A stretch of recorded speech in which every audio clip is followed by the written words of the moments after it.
Konnichiwa hammaga, sizlarni qarshilarda yana o'sha Mitsushi. Bugun galgi videomiz nihoyat Dantedan animesini oxirgi qismi. Har doimgidek videoni boshlashdan oldin videoga bitta dona like va bitta obuna va bitta kommentariy yozib qoldirsanglar yetadi. Sizlar bilan animelarni hali ko'p davom ettiramiz. Unda sizlarga yoqimli tomosha. Oldingi bo'lgan voqealar haqiqatan ham maktab qoidalariga umuman to'g'ri kelmas edi. Boshda ular aslida nima bo'lganini aytishgan edi, lekin baribir ularning gapiga hech kim ishonmasligi aniq edi. Ular baqirib sharmanda bo'lgandan juda ham uyalib ketayotgan edi, lekin Okarun tinchgina o'tirardi. O'zga sayyoraliklar tez-tez keladigan bo'lib qolgan edi, xuddi ular Okarunni nishonga olgandi.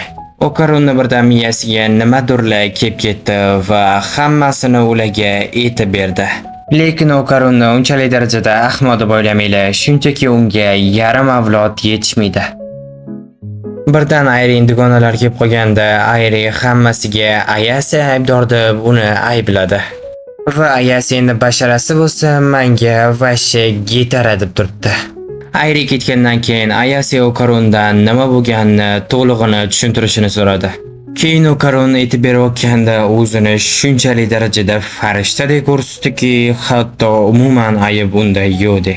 Okarunni asl mashq qilishini sababi bu Ayase yonida xatyabi zo'rroq ko'rinish xohlagan ekan. Sinfda Ayri o'zini haqiqatan ham bechara deb tutdi, lekin bu hammasi prosta yolg'on edi. Keyin sinfdagi hammasiga Ayase aybdor deb uni yomonlashni boshlashdi.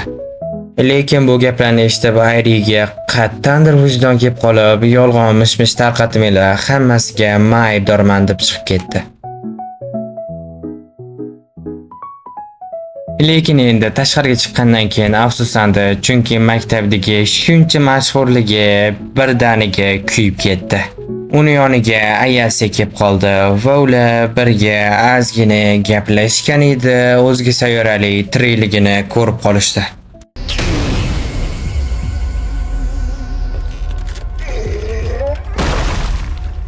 O'zga sayyoralik hushidan ketdi va Santan uyida uyg'ondi. Va u qaragandiki, uni yaralarini davolab qo'yishgan ekan. Va hatto unga ovqat ham tayyorlab berishgan edi. Bunaqa yaxshilikni ko'rib, u ularga yig'lab rahmat etdi. Va u ozgina vaqt o'tgandan keyin o'zini dardlarini aytishni boshladi. Buni ham o'zini alohida qanaqadir sayyorasi bor ekan. Va bunaqa mavjudotlarning tanasi qanaqadir narsalar bilan kuchli bo'la olar ekan, lekin zaiflar bor yo'g'i zaif bo'lib qolib ketishar ekan. Lekin bu mavjudot ular orasida zaif bo'lgani uchun endi uni o'g'li o'lib ketishi mumkin va uni zaifligidan uni xotini ham o'lib ketgan ekan. Va agar uni o'g'li tirik qolishini xohlasa, ularni qonidan kerak bo'lar ekan. Unga shuncha yordam berishgani uchun rahmat aytib, endi ketayotgan paytda uni Santa to'xtatdi. U bir narsani aniqlagan ediki, boyagi oq suyuqlik uni qoni edi va o'sha qon aslida sut bo'lib chiqdi. O'zga sayyoralik o'sha sutni yaxshilab ichgan edi, u rostdan ham haqiqatan uni qoni bilan bir xil ekan.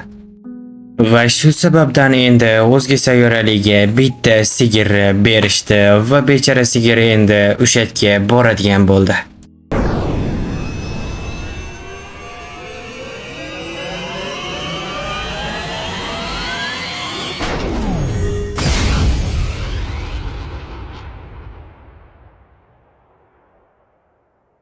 Ular yana uyga qaytishgan edi va birdan qanaqadir mehmon kelib qoldi. Uning ismi Jiji va u Ayasening oldin do'sti va birinchi sevgilisi bo'lgan ekan. Va eng qizig'i, u endi Ayase bilan birga yashirgan. Sevgidan kuygan va bitta tuxumdan kuygan Okarun. Momo kawaii.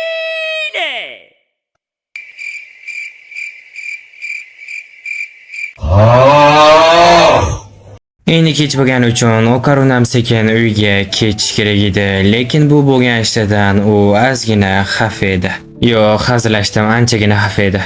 Va endi ular ertagacha deb xayrlashishdi. Aslida nega Jiji uyda qoldi deb hayron qolgan bo'lsanglar, sababi u o'zi arvohlarni ko'rishni boshlabdi. O'rta maktabni boshlashdan oldin Jiji oilasi bilan tog'ga ko'chib ketgan edi. O'tdagi uy rostdan ham katta va yaxshi edi, lekin negadir o'tdagi muhit va boshqa narsalar sal g'alati edi.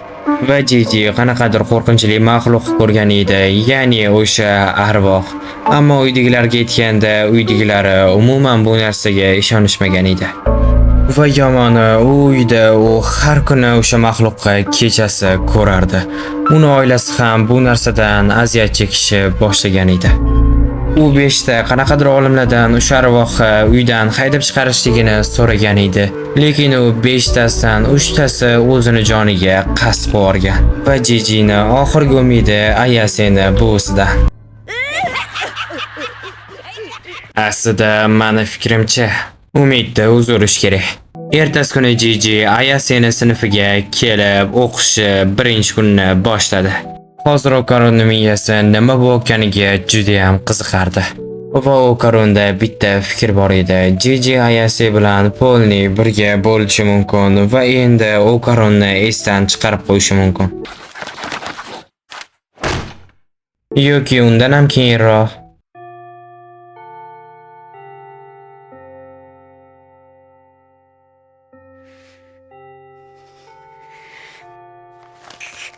Va bundan keyin u yolg'iz yana burchaga o'tib mashq qilishni davom ettirdi. Va sizlarga maslahat, sizlar ham sevgidan kuysanglar, shunaqa mashq qilaveringlar, hech narsa qilmang. Yo'q, qilarkan. Okaron Ayase bilan ozgina gaplashishga ulgurmasidan uning yoniga Jiji kelib qoldi.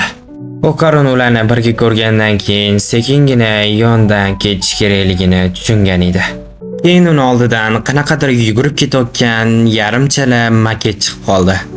Va u yugurib ketayotganda Ayase bitta narsani ko'rib qoldi. Keyin unga ilinib oldi va Okaron ham uni orqasidan tezda yugurib yetib oldi. Va o'sha narsani orqasidan ancha yugurib, endi uni yaxshilab usha olishgan edi. U birdan parchalanib ketdi va yana qayta tantiklanib, yana qochib ketdi. Ular manikenni yo'qotib bo'lishgan edi, lekin uni yuragi tushib qolgan ekan va Ayase uni yuragidan foydalanib, ezib uni qattaligini topdi.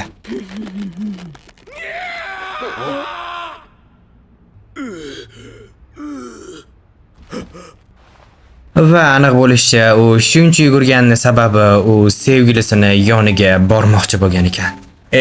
Romantikani qaranglar, daji musorga tashalgan bo'lsa ham shunda ham uni sevarkan. U maket qiz meni tashlab ket, bo'lmasa sanam chiqindiga aylanishi mumkin degan edi, lekin u hech qachon seni tashlab ketmayman deb va'da berdi. Bu gaplarni eshitgandan keyin Okaron juda ham hayajonlanib ketdi va endi nima qilish kerakligini tushunib yetgandi. Va ular bu maniken qiz Santani uyida qolishi uchun iltimos qilib yolvorib so'rashdi. Va Santa buni o'ylab turib, keyin rozi bo'ldi. Boyagi maniken bola bo'lsa, kimyoxonasiga qaytdi, lekin ora-orada u qizini ko'rgani kelib turar ekan. Va boyagi yaltiragan narsa keladigan bo'lsa, bu Okaronni avlodlari emas ekan, u oddiygina yaltiroq koptok ekan. Va endi Jijini muammosini hal qilish kerak edi, ya'ni uni uydan arvohga chiqarib tashlash.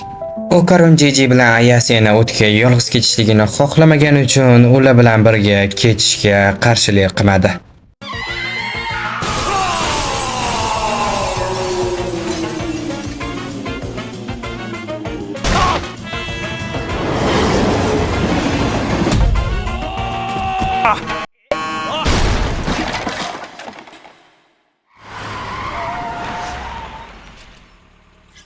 Maniken qiz uni kelishini ertalabgacha poyladi va nihoyat u ham keldi.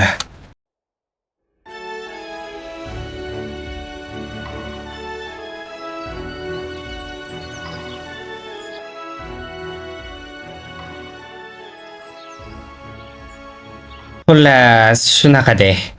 Bugun ular Jijini uy tomonga ketishayotgan edi. Okaron yo'l bo'yi ularni ikkalasini bunaqa birgaligini ko'rib ketishni xohlamas edi va o'zini ko'rsatishga harakat qildi. Ular manzilga yetib kelishgan edi va endi Jijining uyiga tezroq borish uchun faqatgina zinadan tepaga ko'tarilish kerak. Boshdagi zinalar mayli edi-yu, lekin bu haddan tashqari oshib ketdi. Ayas ichkari kirganda hech qanaqa g'alati narsani sezmadi. Uning ichi bo'yicha hech qanaqa ruh sezilmayotgan sababi botdek ruh o'zini aurasini kuchsizlantirib qo'ygan.